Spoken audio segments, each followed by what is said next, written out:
Panimula sa parke na puno ng liwanag at kislap, tayo'y nakatayo at nagniningning, handang magningning. Ang koponan ng super stretch ay nasa aksyon ngayon. Yumuyuko at nag-i-stretch sa isang masayang paraan. Sumali sa pakikipagsapalaran, palakasin natin ang ating sarili at magningning na magkakatuwang balikat sa balikat. Unang taludtod sa mundo ng warm-up, tayo'y umuugoy mula kanan hanggang kaliwa tulad ng isang rainbow ballet. Tayo'y umiikot, pumapaplis ng kamay, yumuyuko at nag-i-stretch mula sa isang dulo hanggang sa kabilang dulo. Kahit na magalaw ang balanse, itinuturok natin ang kamay pataas, itinaas ang isang paa at hindi tayo natutumba.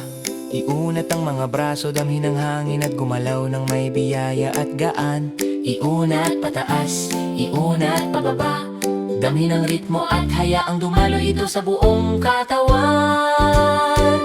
Koro! Malakas at matatag, nagniningling at malaya. Enerhiya ng koponan ng super stretch! Yumuko at panatilihin ang balanse, magningning ng may pagmamalaki, mag-stretch ng magkakasama, balikat sa balikat.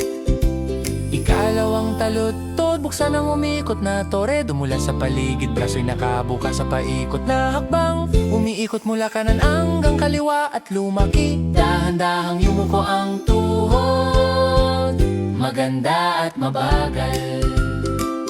Tayo'y tumatalon sa spring inagubat, tumatalon ng may nakaipong lakas. Mataas ang tuhod, iunat sa hangin, dahan-dahang dumapo ng may eleganteng kakayahang umunat.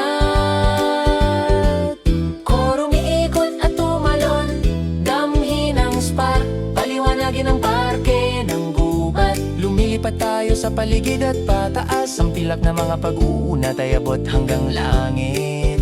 Umiikot at tumalon ng masaya, mag-stretch ng malakas, taon-taon. Ikatlong taludtod Sa yelo at niyebe na taas, kumikislap ang mga spark hanggang sa langit.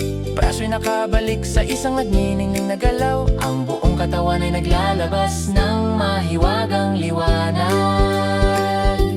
Kahit na mawala ang mga spark, patuloy tayong nagniningning. Ngayon mas malakas mula ulo hanggang paa, wakas. koponan ng super stretch. Hurra! Hurra! Mag-stretch at magningning para sa isa pang araw, mag-stretch at magningning para sa isa pang araw.